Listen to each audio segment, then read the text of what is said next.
Hi mga be! So Guy is here. So I had the incredible opportunity to teach here in Vietnam, and it's an experience I'll never forget. When I first arrived, I was filled with excitement but also a little nervous. A new culture, a new language, a completely different way of life. But from the very first day, I was welcomed with warm kindness and so much respect. Teaching here wasn't just about sharing knowledge. It was about building connections, learning from my students, and growing as a person. I saw young minds light up with curiosity, and I witnessed firsthand how education can truly make a difference in someone's life.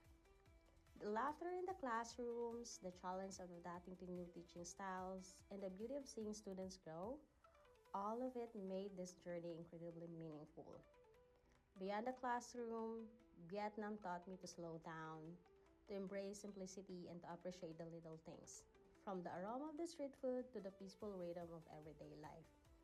This experience stretched me and shaped me and left a lasting imprint on my heart, even though it's just a short period of time. To all my students and everyone who made me feel at home, thank you so much.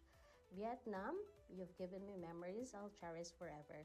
And no matter where life takes me next, a part of me will always belong there.